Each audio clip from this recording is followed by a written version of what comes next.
We are now in Raceland, Louisiana, and there seems to be a running theme here that people just can't agree about the origins of how Raceland got its name.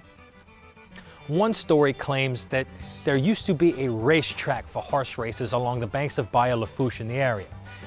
French and Spanish racing enthusiasts would come from all over the place just to see these races, so often so that the name of Raceland just stuck. Another theory says that Raceland was in reference to the common saying among locals at the time that the soil was so rich that the sugarcane grown here would race to maturity and provide the area's farmers with immense wealth. The third and most likely origin of the town's name came from the Race family that owned and operated a sugar plantation in the area and called it the Raceland Plantation. By the mid-1800s, the area was a depot for the Southern Railway and Bowie Company.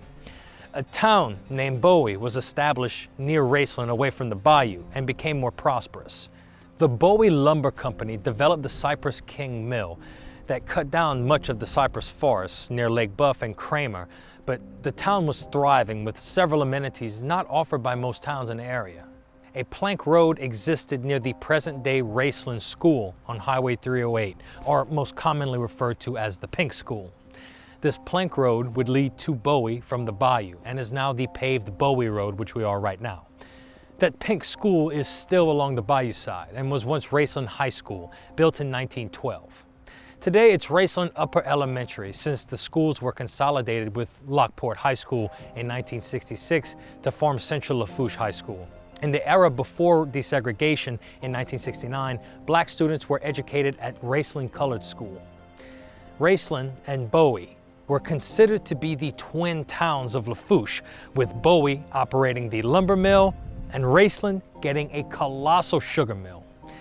Raceland Raw Sugar LLC was built in 1892 under the ownership of the highly successful Cajun Sugars and would solidify the community of Raceland forever.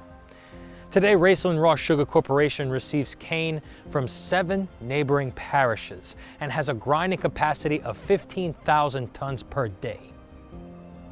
The twin towns wouldn't last very long though. If you're from the bayou, you probably noticed that the town of Bowie isn't on many modern-day Louisiana maps. Tragedy would strike the town in the form of ash and flame. On May 31st, 1917, a disastrous fire would engulf the town and wipe it from existence. Residents that survived the inferno would move on to other sawmill towns, or they would just go a short distance to find jobs in Raceland. Once a road was completed from Bayou Lafourche to Des Allemands, there was no longer a need to venture all the way to Donaldsonville to cross the Mississippi River in order to get to New Orleans. Raceland would become the junction for this road and Bayou Lafourche and set up a connection to the rest of the state, which would set the town up for great potential and prosperity. Raceland is considered by most bayou residents to be the center of Bayou Lafourche and an automobile gateway to the communities of South Lafourche. In 1970, Raceland was given the distinct title of Sauce Piquante Capital of the World. Definitely get you a bowl if you're ever at a local restaurant, but just warning you, it could be spicy if you're not used to our unique seasonings and spices. St. Anne Hospital operates in Raceland and serves the entire Central Lafourche region.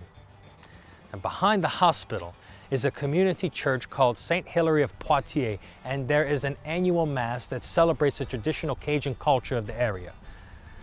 The Mass is spoken in Cajun French and honors the ancestors that were forcibly removed from their homeland of Nova Scotia during the genocide of Cajuns in the 1750s. Come make a pass around Raceland on your next Louisiana road trip, and be sure to subscribe to our channel for more Louisiana history, horror, folklore, and culture. I'm Kyle Crosby, and this is Louisiana Dread Quick History.